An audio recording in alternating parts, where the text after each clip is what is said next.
Hello. Welcome to Why Not Both, the podcast all about how our multiple passions and interests shape our identity and our lives. My name is Pam Schaefer, and I am a musician and therapist in Los Angeles, and I also happen to be your host. This podcast is produced by Laura Studeris, and for this season, we've partnered up with Under the Radar magazine. If you like what you hear, you can hang out with us on social media. We are on Twitter and Instagram at WNB the podcast. And if you really, really like what you hear, please support us on Patreon. We are under Why Not Both podcast. When you join our Patreon, you get a whole bunch of really cool behind the scenes stuff and you get to chat with us. And that's pretty awesome. Thank you so much for your support, and I hope you enjoy our interviews. For this week's episode, we are joined by Jenny Owen Youngs, who is not only a brilliant songwriter, but also is an amazing podcaster and just an all-around fantastic human. I hope you enjoy our interview. Welcome to Why Not Both, where I remembered to hit the record button. Thank you for having me, unless you're welcoming the listeners at large. We can welcome everybody. It's like a broad welcome. Is there like a royal we for welcoming? Like, is there like a pronoun that you would use for that to welcome everybody? I tend to just default on y'all wherever possible. I know that's not royal nor regal, but it is encapsulatory. You know, it has a wide outstretched arms. I feel like all the other Romance languages got really cool pronouns for like formal usage and for collective usage, and then in English we're like, we'll just make it sound sillier. That'll get the point across. We could have gone sophisticated, but we decided to lean into like the rodeo vibe, which is also pretty tight. I think it's just nice to have options. Exactly. Whenever I say y'all, like, I know it sounds strange because I'm from LA and have like a Valley Girl accent. So I'm like, y'all? I think y'all now transcends regional accent. It works for anyone. There we go. I sound like I'm trying to yodel at someone. So now that everybody knows my neuroses around saying y'all with a Valley Girl accent, what have you do? Me? Well, gosh. This, that, the other, everything at once. Cool. It's I moved from Los Angeles to Maine at the end of October. Wow. And I have been like, so much of my existence now is threaded through with moments of like stepping outside and like looking up and feeling like the sun on my face and hearing like spring peepers singing in the trees at night and smelling like wood smoke from the next street over and just being like, yes, oh thank goodness. That's so calming and disorienting at the same time. Yeah, it's definitely a big shift from LA, as you can imagine. That is what I was imagining. Half of my mind was like, wow, and the other half was like, ah. And so I was like, oh, I should investigate that. What was the move like? Like, what inspired that, and how long were you in LA, and had you ever like lived in Maine before? Well, I'm from the Northeast originally. I'm from a part of New Jersey that is unsung. It is woodsy and farming. Oh. And so where I am now in Maine is kind of feels like a lot more like home than anywhere else I've lived in. As an adult, I've lived like in Brooklyn for 10 years and then in LA for 5. Mm-hmm. And this feels like so nice. Feels like home. It's so exciting. Wow. Okay, so for you, it doesn't feel like a foreign landscape. For me, being from LA, I was like, birds? Yeah. What? Yeah, birds. Winter. Maybe you've heard of winter. That's something we have over here. I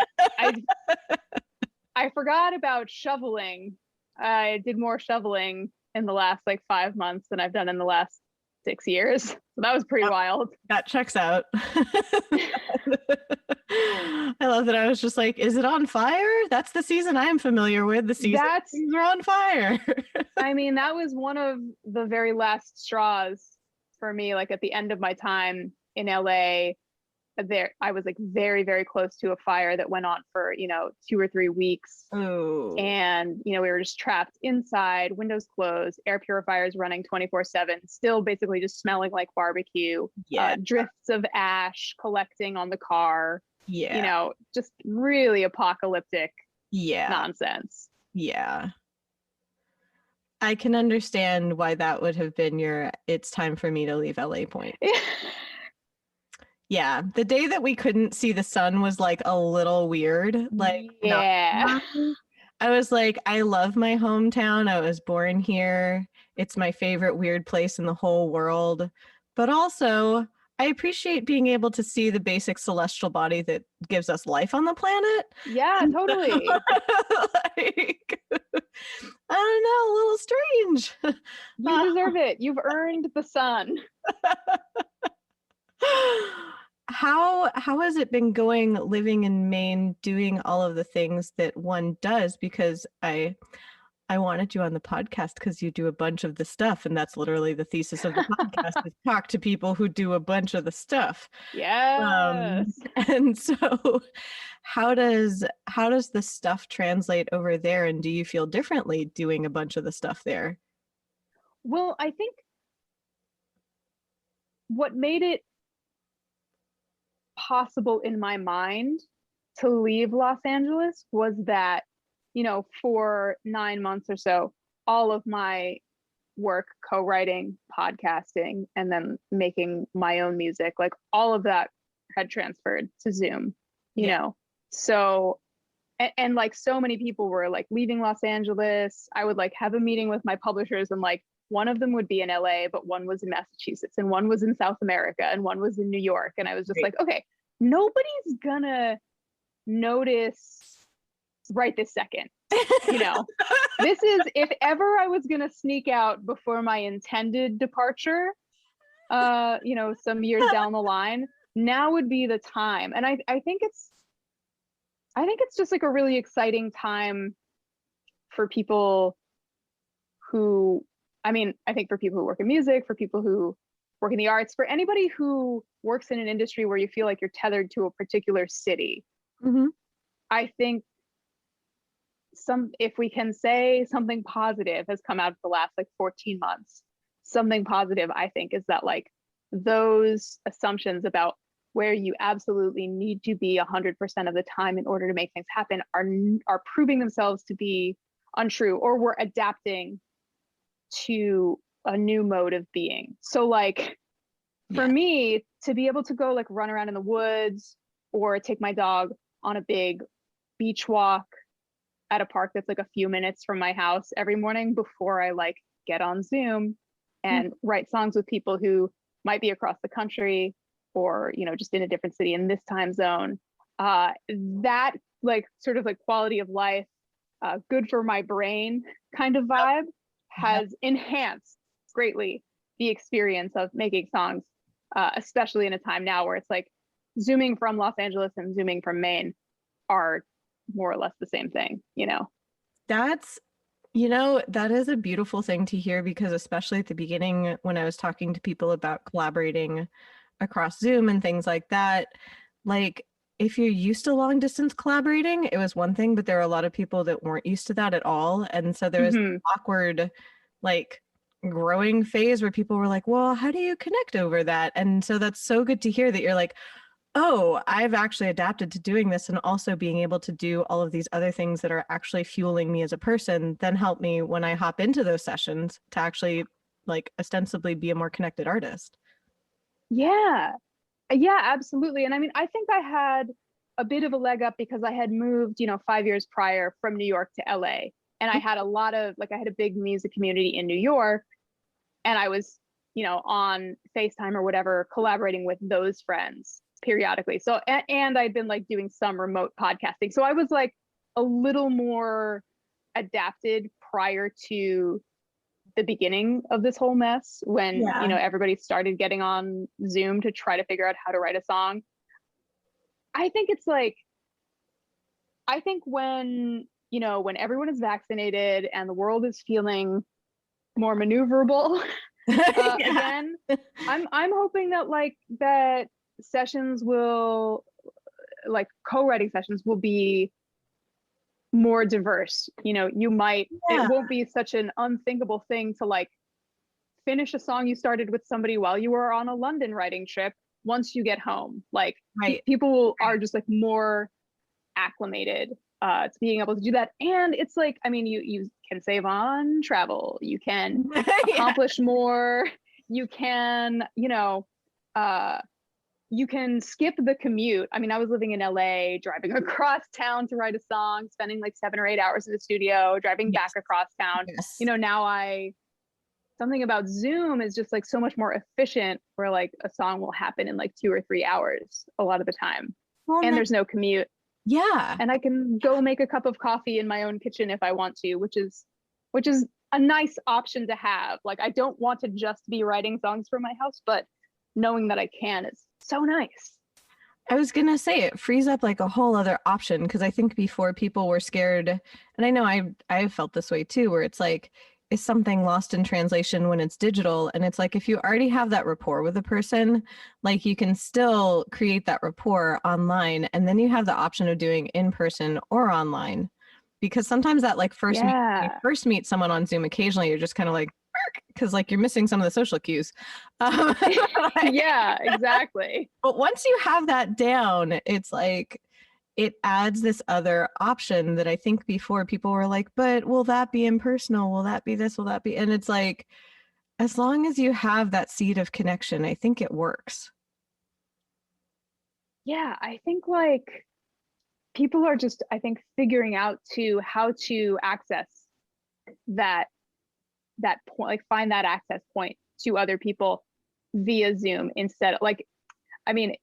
In my experience, a lot of the time, you're meeting somebody, you're saying hello, I am me, nice to meet you. And then you usually have an hour or so of chatting. Where are you from? Who's your publisher? What kind of stuff have you been writing? Oh, have you seen this YouTube video? You have this whole getting to know you thing. And then you have kind of the shared foundation that you can work from to try to be creative together. And I think for the last, year and change, people have been figuring out how to do that. And everyone is way better at it than they were, this time last year. Yes. And it's creating that kind of rapport, because that's one of the important parts of of songwriting and collaborating in general is it's that first hour of just hanging out with someone or you're you can't just hop in and be hello, I'd like to be vulnerable with you, oh stranger. Yeah. Because that would be strange and creepy. Yeah, you have to find these shortcuts. You can't, it's there's a country song, I think, about how you can't make old friends. And the start of a writing session is kind of figuring out how to make an old friend quick, at least for the purposes of a social contract in that room for this purpose of making a thing together. Because after an hour, I'm going to be so it's none of my business, but what kinds of emotional roller coasters have you ridden lately, and how can we plumb them? How can we strip them for parts and use them to our advantage? Exactly. It gets and you have to be able to be vulnerable in that way. And also it popped in my mind the performativity sometimes of being on Zoom, because if you're watching yourself on your camera, yeah. I've been able to tune it out, thankfully. I think it's from just being a dork on the internet for most of my life, where it's I had my first AOL screen name when I was 12, which my parents should never have done, but my dad was you're a responsible kid, here's the internet. And I'm cool. Thanks. I will trade Tori Amos bootleg tapes with college students. It'll be awesome. Wow. Yeah. You are ringing my bells right now. I was a very wholesome and yet precocious 12-year-old. Yeah, hell yeah. It's like what I use the internet for, live recordings of bands I enjoyed. Yes, hell yes. Yeah, it was a good time. But like it's weird sometimes when you accidentally like catch your own eye on Zoom or FaceTime, and you remember that in a way like you're observing yourself, but you're observing someone else observing you.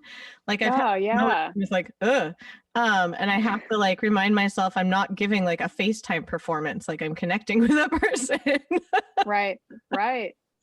It's Yeah, very it's surreal. very weird. It's like having a freaking mirror in front of you while you're trying to engage with another person. Like it Yeah. is, you're, not going to necessarily want to be looking at that, but there is a sort of like undeniability. Your eye is like, oh wait, what? There I am. Yeah. Yeah. And I know I'm like a little magpie. I look at shiny things all the time. So if I see anything like move in my own little window, I'm like, what was that? For sure. And it's an interesting experience collaborating and podcasting from afar because in a way, like I'm so glad that you mentioned you have all those things that ground you around your home, because I don't know if you've had this feeling, but occasionally I'll close a session and I'll look around and it's just me in my home. And I'm like, I was having this shared experience in my own home with people, Hmm. but there's no people in my home. It's just me. And it's this odd transition to like remembering where I am in my space, where it's like we shared this liminal Yeah. space that was not in any of our homes. It was all just this space that we created digitally. And so like occasionally after I'm like, need to reorient myself to where I am now. I, yeah, yeah, yeah. I guess there is a certain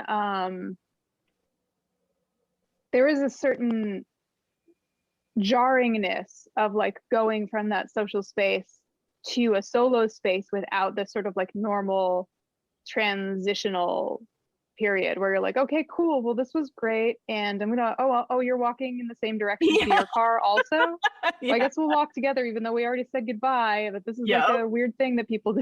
Here we go. Yep. Yep. They were walking in the same direction to where our cars are parked about like half a block away. Like that's, yeah. I was like, Yeah.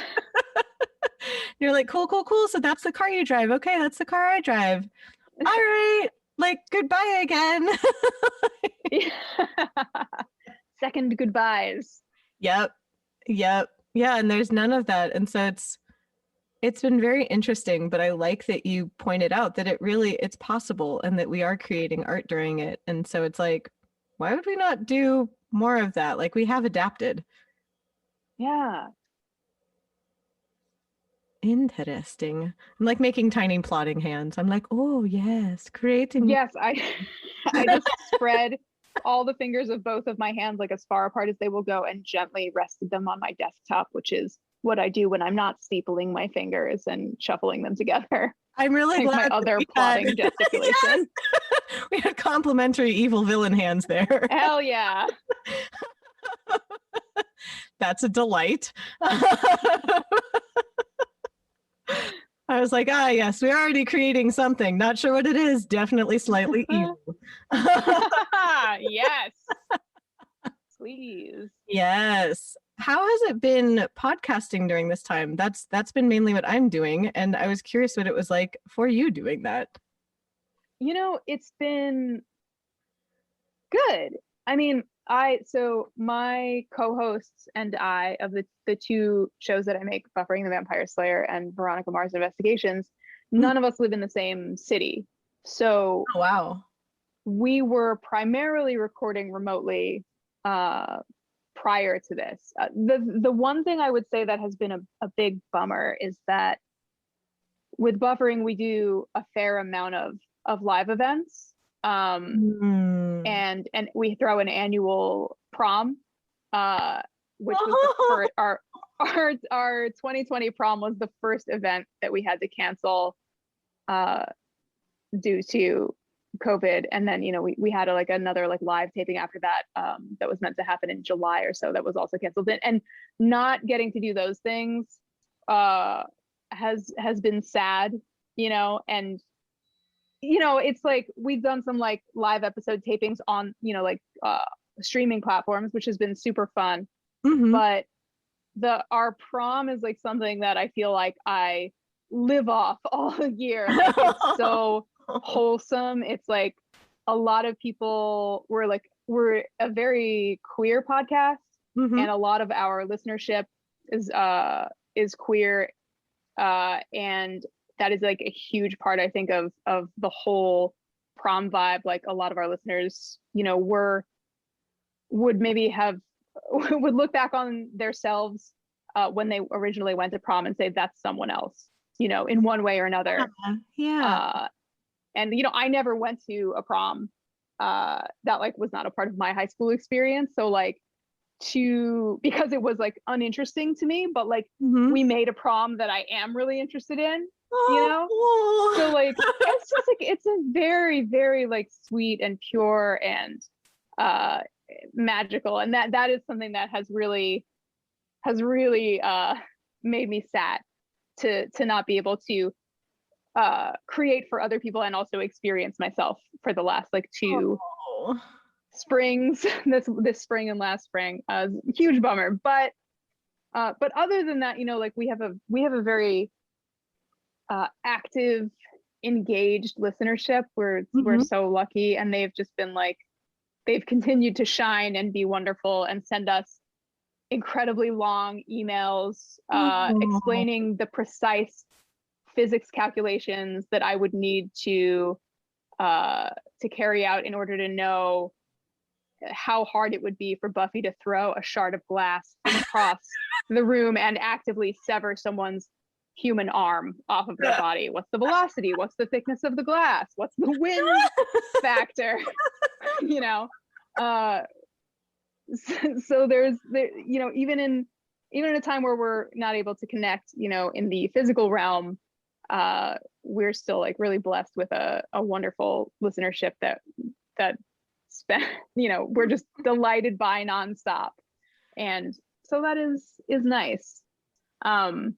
Oh, that's so heartening to hear. I was just talking with the artist Julian Baker about how she was saying that a lot of her queer identity was like essentially mapped on heteronormative culture, and that it's only like as she is growing and changing and whatnot that she's like, wait, it's because I didn't have a queer handbook. And I was like, we should write that. Like, hello, young queer. I feel like Steve Buscemi, but it's like hello, fellow kids. Here's some tips and tricks. Like, hell yeah. That it's like you don't get that guide, and so it's like creating that later. I was like, that sounds so powerful to have that prom, and I was like, no wonder you miss it so much. I was just like, one, I'm like really here for like prom 2021, like virtually, and then hopefully in 2022 it'll be real.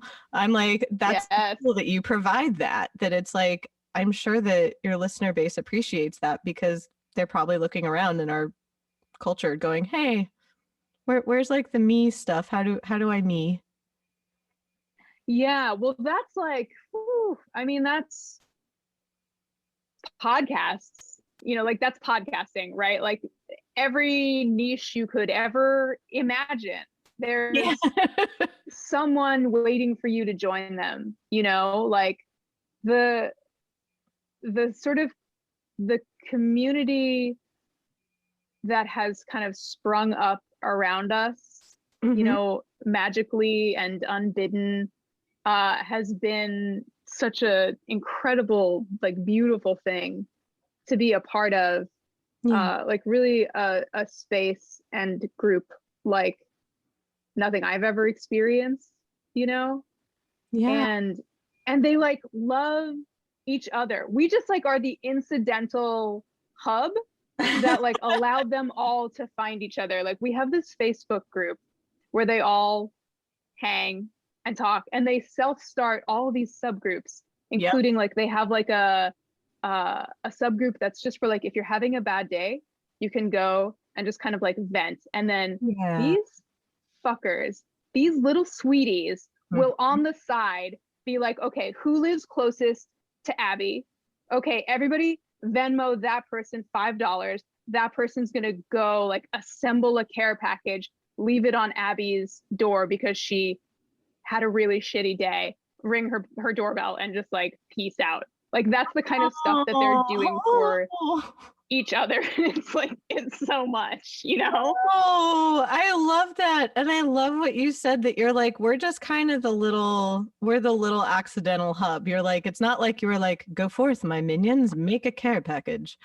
Yeah, no. Like it speaks to me that people want to connect and they want to do that for each other. And it's almost like you gave them a meeting place and kind of like a spark, and now they can do that. Yeah. Yeah. I mean, everybody just wants to connect to other people, right? And like one of the easiest ways to connect to another person is to share the love of something. And like Buffy is a story and a universe that a lot of people love and connect to. And I think it's specifically geared towards welcoming people who feel othered in one way or another. Yeah. You know? Yeah. And so like those sweeties are just like so predisposed. They just like have the biggest hearts, and like you get them all in a space, like corporeal or not, and they're just gonna sweetie out. It's messed up. You're like, they're just gonna be exceedingly kind to one another. Yeah, it's it rocks me to my core. And it's kind of wild to be able to see the effects of that, like basically to be like, oh, I created a podcast and then this happened. Because it's almost like when you make podcasts or you make songs or you make whatever it is, you don't really know what's going to happen when you release it into the world. Like maybe nothing happens, maybe something happens. No, it's so strange though. And sometimes when you release things, like sometimes things don't even happen until like months or years later. Like, has that ever happened to you where you release something and you're like, cool, I did it, and like there's not much fanfare and you're like, all right, great, I'll like make something else, but then like years later someone's like, that one thing you made like 4 years ago, obsessed with it, and you're like, Yeah, it's so funny. I mean, that's kind of something magical about making music and podcasts in a highly digital age, that they, you know, can just live without bodies, without taking up shelf space, in an area that we can all access them for, you know, in perpetuity. Yeah. Unless, you know, something wild happens. Right. Like, I mean, it's even weirdly especially true of songs that I've written in you know, like in songwriting sessions where we're like writing just a song theoretically, like maybe somebody would want to cut this song, or we're writing the song like with film and television in mind, but like not without a specific agenda. Like, yeah, I, you know, at this point I've written like hundreds of songs, and most of them chill on a hard drive, luxuriating, you know, and then every once in a while something totally bananas will happen, and like, this is actually perfect for this episode of Grey's Anatomy, or hey, I guess Pitbull is gonna release this song that you like worked on 2 years ago and completely gave up hope on. Surprise! It's kind of like squirrels burying nuts, you know? So they bury a lot. Who knows how many they actually find when winter is over, but when they do, you know, they're like, oh fuck yeah, I knew I put that there for a reason. I rule. That's such a good analogy, and also a very visceral one, in that I legit became, I don't know what to call myself other than like the most LA Disney princess for this move. I heard this weird sound when I was walking back to my place, and I noticed there was a squirrel that was eating a plastic heart. Like it looked like an Easter or Valentine's Day decoration, and it was like going to town on it, and I was like, squirrel friend, no. I was like, that's not food. And so like I like chirped at it and like wiggled my fingers, and it started following me, but it still had like the heart. And so I was like, oh good. And then I was like, oh God, what do I do now? But I realized I was really close to my place, and so I like ran inside and grabbed a bag of almonds. And I bribed the squirrel with like a pile of almonds as I'm like chirping with this squirrel, like putting almonds down, and it's just looking at me like, what is this giant creature doing? And so like I put the almonds down and very cautiously it put the plastic heart down and like went over to check out the almonds. So I very slowly went over and like scooped up the plastic heart and like the little shards so it wouldn't hurt itself or like another animal by accident. And it's just like, and now, my friend, enjoy this bounty, bury them places, eat them, do what you will, and just like disappeared. Like, Animals gotta sort their business out about what they will and will not eat. I know. I'm sure it was maybe in a basket with other things, so it smelled like food at some point. Right. Well, can you explain to me? That's a promising theory. Can you come up with an equally promising theory as to why my dog Frank, he's a Boston Terrier. He's about like 14 months old now. And when he was like maybe 7 or 8 months, I like blinked my eyes for like 30 seconds. And in that amount of time, he pulled 2 thumbtacks out of a cork board and ate them. Oh my God. To what end? Okay, I can promise you that the thumbtacks were not near anything that smelled even remotely like food. How can you explain this? My God, that's like puppy psychosis. That is like one. I'm glad to hear he's okay because you're speaking of him in the present. Yes.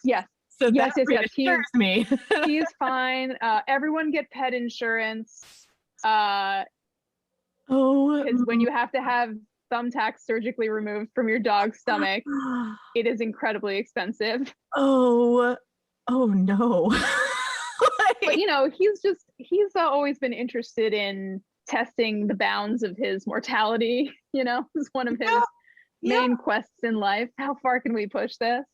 That checks out because usually my dog would eat things. My old dog that I was like, long live Max. He was a great dog. Max. Yeah. Oh, he was awesome. But he usually would eat things that smelled like me. Like one time he like ate an entire sock, and I knew this when I was tidying up after him in the yard and found an entire sock. Oh no. It had passed through his entire digestive system, and I was like, wow. Like, so there was that I was like, like, and so that's the thing is I was like, usually he'd go after things that like were of me. He also ate my retainers. Thanks for that, buddy. No. Right? Those are expensive, Max. Expensive. And like, but the one that was the weirdest, like the outlier, it was not thumbtacks, but my dad could not figure out what he did with a power generator cover until we started finding shards of it, like yet again, like how I found the sock. Like Max ate the entire power generator cover. Like just ate it. It was like a tarp thing, like a cloth tarp that was over the like my parents' spare generator in their yard. He somehow like either consumed or at least very well hid most of, like, we couldn't find it. How is this possible? We were like, how did you do that? What happened here?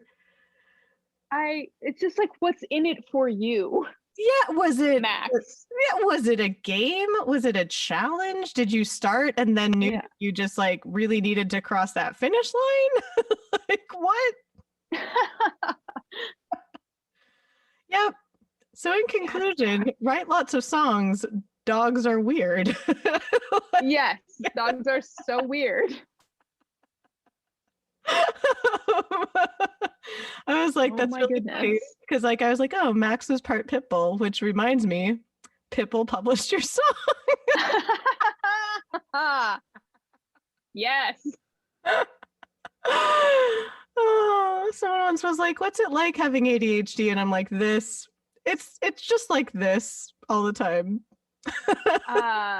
Like a very cool network of many synapses firing in different directions all at once, connecting things, bringing it full circle, out into space and then back. Yep. My brain's like, would you like these nebulous connections? And I'm like, sure. And my brain's like, not going to make sense to anyone else. And I'm like, well, that'll be awkward, but okay. But they're for you and anybody who can and wants to appreciate them, myself included. Yay.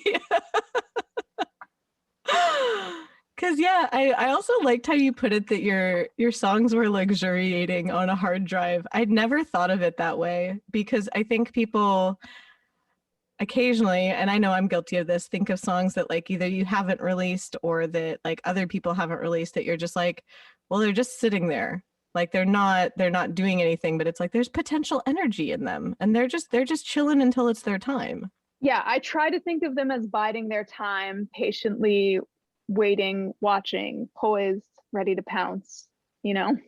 I love that. They're like the top of the pendulum with like maximum potential energy. Yes, exactly. So much momentum ready to be released at any moment. Exactly. You just never know.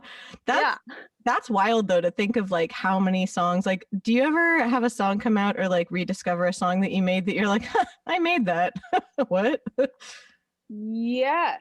Yeah, it's interesting though. Somebody once told me, um, I have a friend, his name is Dan Romer. We made like my first few records together. And my first record was the first record that he produced. And, he works primarily in score and he's just like so amazing and talented. He's the best. And he once said to me, my melodies are like penguins, like penguin babies. Like to anybody else, it might be difficult to tell them apart from any other penguin's babies, but I know exactly which ones mine are, and like we all as like melodists, right? We all have like our tendencies, the things that like feel the most like home to us. And sometimes you're like deliberately trying to push away from that. Sometimes you're trying to embrace that. Sometimes you're not thinking about it. Whatever happens. But like there's some part of your DNA that's going into your melodies. And like sometimes I will be like walking or like in the shower or doing whatever, and some like full verse or chorus will pop into my head and I'll be like, whose song is that? And Yeah. I'll be like, oh, that's my hard drive song. I made that, but nobody knows yet. Yet. It's so funny how like my hard drive is holding them, but also the hard drive of my brain Yeah. could pull any of them out at a moment's notice and be like, hey, remember this? Yes, I've had that moment where occasionally, especially if I don't know if you hear songs in like actual dream state, like when you're asleep dreaming, I often hear songs playing in my dreams, and when I wake up, Whoa. sometimes I question, is that a me song? Is that a someone else song? Is that like, and sometimes I'll try and like Google even based on the qualities of the song that I heard, or like I'll kind of query to be like, what is that? Because I'll like second guess myself, but there are songs that I've written that are literally just based on like what I heard while I was asleep. Oh wow, that is awesome. How handy. Right. I just am like, well, I don't think it's someone else's song because occasionally I have heard like snippets of songs that exist like outside my own head already in dreams, and I want to make sure that it's not that. Like, oh yeah. Gotta be careful. I like how you phrase that though, like the hard drive of your brain, that it's like there are melodies that only you are going to come up with, and it's almost, I love that when you can hear someone's almost like their fingerprint on a song. Yeah. Oh yeah. Yeah. That's why I always encourage people, like if they're like, oh, I don't know who I sound like, I'm like, doesn't matter. You're like the only you. Just keep making. Yeah. Yeah. I mean, we all have influences. We all live in the world. You absorb things, and if you didn't absorb things, you couldn't make things. Right. Yeah, like no one comes in blank slate. I mean, we come in blank slate, but no one starts creating that way because we live in a world of stuff. Yeah. Yeah. I do remember when I was much younger being like, I don't want to sound like anybody else. And then I'm not much younger. And I'm like, no, I got over that. Well, also, I think like for the listener, we live in a busy world. Our brains are full of shit. Everything is moving faster and faster. Our attention spans are getting shorter and shorter. People's brains in order to function in the world and not lose, whatever tenuous hold on the fabric of the universe that you might have, your brain needs to organize things and classify things so that like that's how you understand the world around you. So like it's kind of more of a benefit than I think we as creators may initially feel, for people to be able to hear your music and say like, oh, that goes, in this pile with this music that I like, Right. Because it like gives you a place in the universe of their mind. I love that. Or like it kind of, sometimes music can also intersect, like kind of Venn diagram style, where you're like, oh, there's these 2 or 3 things that I enjoy, and this kind of hits a bit of those, where there's like an intersection point that I understand. Yeah.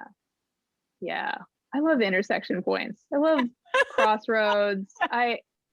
It's just nice when things bump up against other things. I do. I like how you frame that, because I really like serendipity. Like, and people have noted that often my life seems absurd. And I think it's because I do embrace and welcome serendipity. Mm. And I like that you embrace crossroads. And crossroads are very powerful. Like, there's a lot of rituals of like leaving things at crossroads and things like that, where it's like there's a lot of symbology there. Yeah, well, I mean, I guess it's sort of like if you think about 2 roads or 2 people or 2 anything coming together, like a road going north to south and a road going east to west, like they have completely different destinations, right? And like whatever is coming from one direction is not going to be coming from another direction. So like whatever is coming together at that junction is going to inevitably, I think, combine to create like a new thing, or like those 2 things intersecting and then continuing on will never be the same, right, as they were before they intersected with whatever that thing is. Right. They're going to take a little bit of it with them. Yeah. Ooh. Yeah, I feel like we're cool really in my head. Yeah. I was like, we just we're really doing it. Like spiritual algebra class.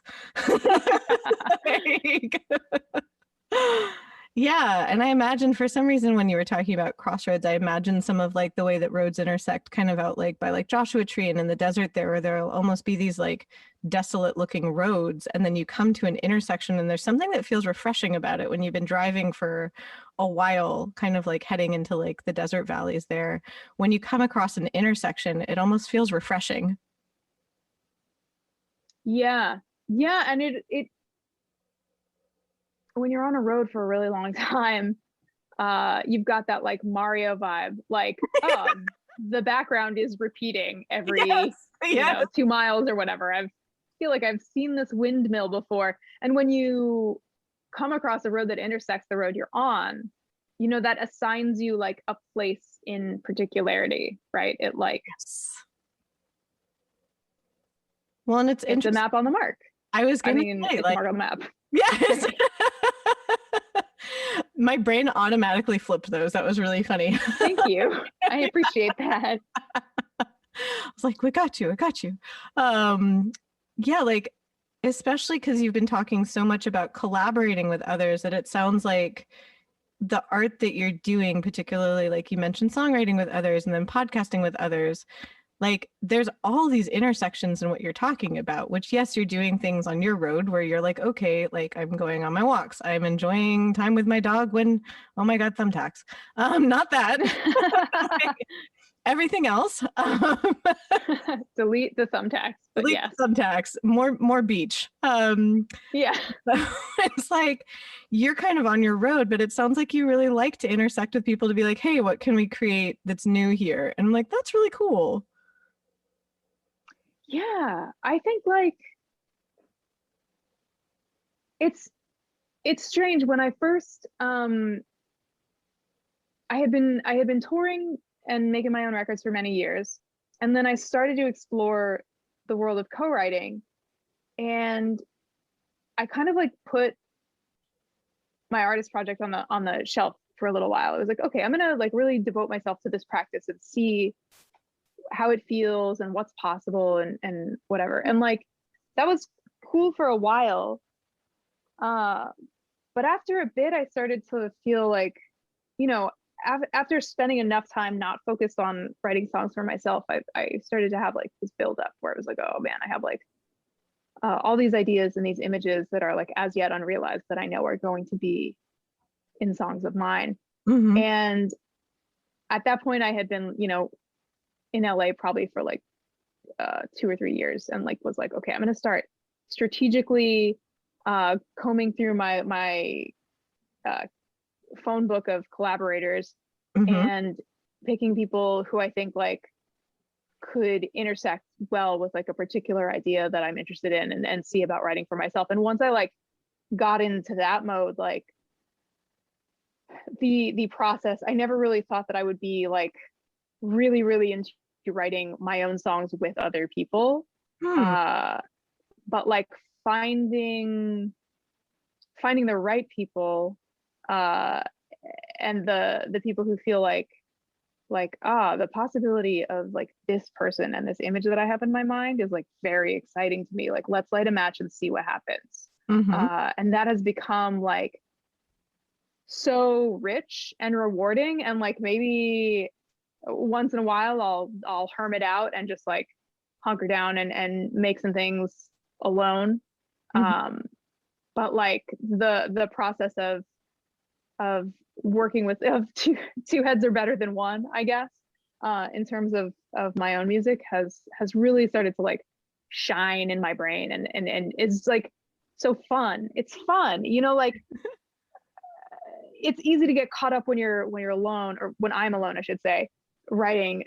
There's so much room for like, should I even be writing the song? I'm really kind of a piece of shit, and like my ideas suck, and maybe I should just, you know, you get like Yeah, the haunt in the yes. back of your mind. I love that you just called it the haunt. I call it the spider webs. That's, yep. Oh yeah. Yeah.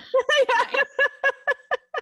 And once that flares up, you know, it's, you could be wrecked for the day. But when you are collaborating with somebody, there's a sense, I think, of accountability, Yeah. right? Like you're like, well, I don't want to like say all the haunt or all the spider webs to this person who like did not ask to be attacked and barraged by my spider webs.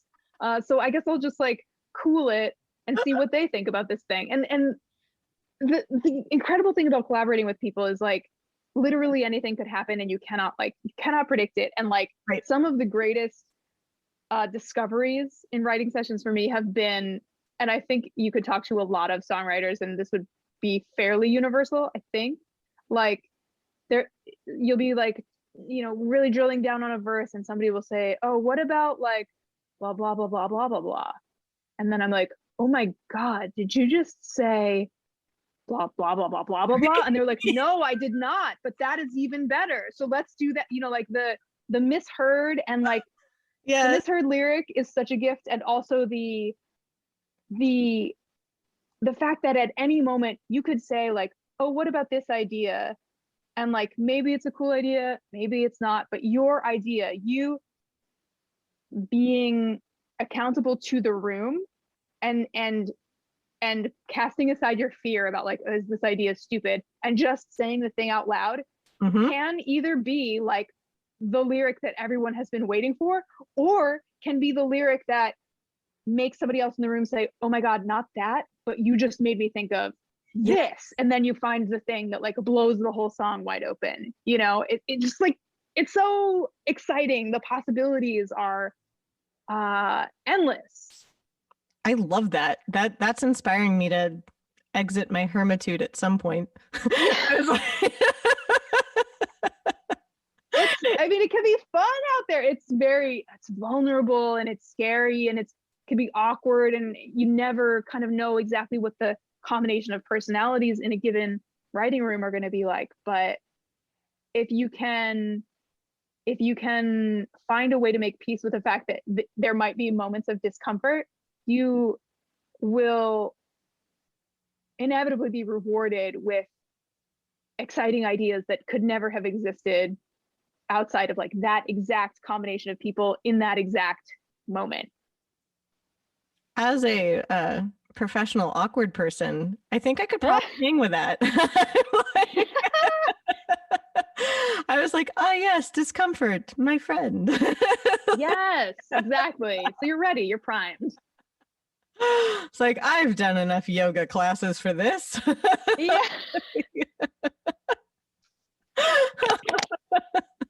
Yeah, I think uh starting to practice yoga is probably like the ultimate life icebreaker. I feel like that's probably really when I started to like loosen up and find ways to be more open to ideas that maybe were scary to me before. Because like once you're like, cool, so my ass is in the air for who knows how long until the instructor says so. And this is just what life is now, I guess, you know, and then you adapt because we're humans, we're so adaptable. You get used to that idea, and then it's like, all right, well, fucking what else you got? That's literally, I'll never forget. It was a yoga teacher. I don't even remember what pose we're in because some of the poses are like inherently pretty easy for me and some are very difficult. Like I'm actually very loose jointed. So it's the ones that like look really elaborate and weird that I'm like, oh, cool. And then like literally the one where all you have to do is squat, like it's called Malasana. I fall on my butt like over half the time because for whatever reason I have like sideways hips. Like I'm too flexible. I just tip over like a tiny little Humpty Dumpty. And like and like I remember we were in whatever pose and she just said, yeah, like get comfortable in a place of discomfort. And I was like, Oh yeah, there it is. oh, okay. That was wise. Um, and yeah, like I love that it's like you have to take the risk of being vulnerable and uncomfortable and all of those things to get those like exciting, juicy bits that you were talking about, where it's like you don't get to get those without putting yourself out there that you're maybe like, maybe I'll be the great idea, maybe I'll be the catalyst for the great idea. Like it's all, I mean, those are all good things to be. Like that's the thing is it's like it sounds like in a way there's no wrong move because it's a process. Yeah. Yeah. And sometimes, I mean, sometimes things fall in such a way that, you know, say there's three people in the room and like one person is on a roll. Sometimes you're that person and sometimes you are not. And like when you are not, it's like it's a real skill to develop to be like, ah, yes, I am not currently on a roll. And I don't need to think too hard about like what that means about my quality as a writer or like anything else about that. I just need to like get out of the way or like offer suggestions and find other ways to like help push the boulder up the hill without like slowing that roll, you know? Yes. It's just like it's such a strange, unknowable, unpredictable thing. And there are so many different ways that it can go. And like, there are so many different ways that you can feel like vulnerable or awkward or self-conscious. And like, I think so much of songwriting is like just figuring out to spend my discomfort.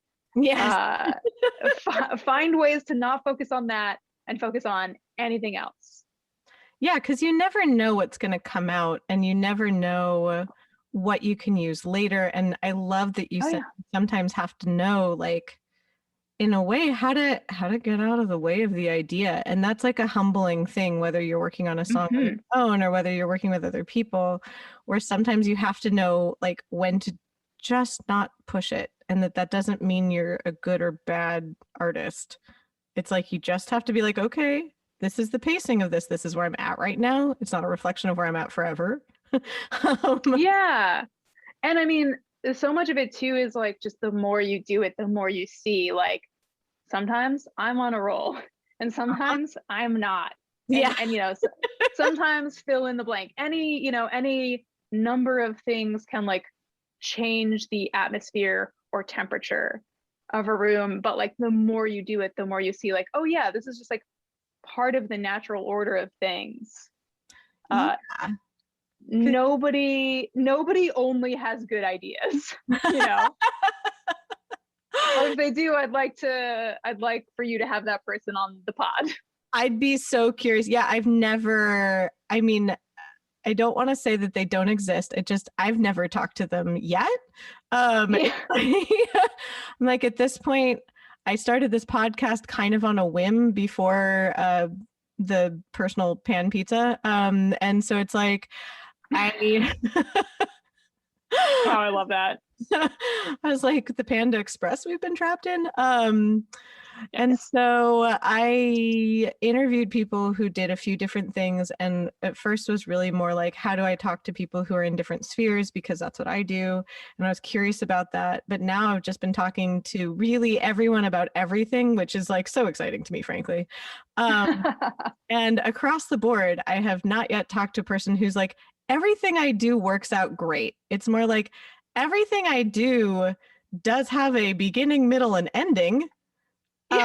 And sometimes they dovetail together, but there's no one that's like, everything I do is awesome all the time, because like that's just not how things work. But it's also like, even the things that aren't awesome or that like lose momentum or things like that, that's not a waste of time. Like in a way, those like got you to other things, or they taught you that that wasn't the thing to do. Like it's like they do have a place, even if it's not the place that you might have envisioned for them. Yeah, I mean, I think you're making me think too about the way that like I think we can sometimes think about relationships like, oh, well, I was in this relationship and then it ended, and so like that was a waste of time, or what was the point of that, or whatever. When every relationship that you have is it's a practice for your next relationship. Yes. If there is a next relationship, you are learning how to be a person, and you're learning how to be in a relationship, how to be a partner. You're learning what works for you in a relationship and what doesn't. You're just like gaining experience. Yeah. And I feel like it's a slippery slope. It's easy to devalue things when they're over, but just because something is over doesn't mean it wasn't important. Yes. And especially what you're speaking to really is like kind of a core value of mine, that like all the different kinds of relationships that we have are so like valuable and important and rich, that it's like they're going to sometimes like end in a way. Like sometimes they end in like our physical reality space, but in our emotional space, like no relationship ever like ends.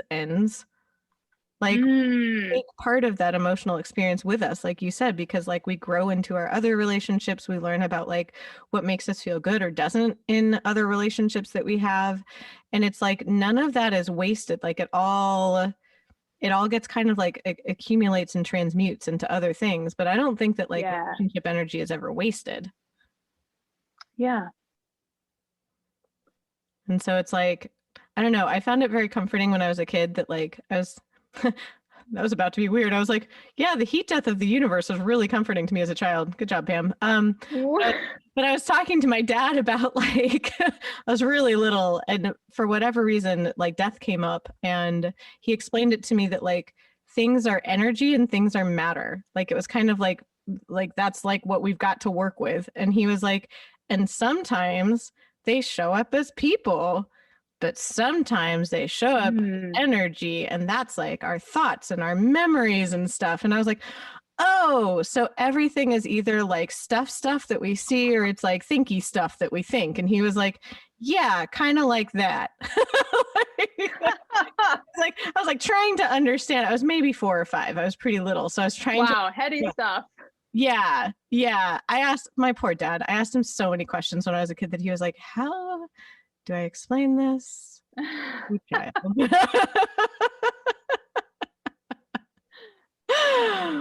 But like that is how I think of relationships, where it's like, oh, sometimes relationships are more of the matter, they're more of the stuff, but sometimes they're more of the energy. And so it's like, oh, sometimes it's more of that, and they're a blend, and sometimes they become all energy, like if that person is gone from your life.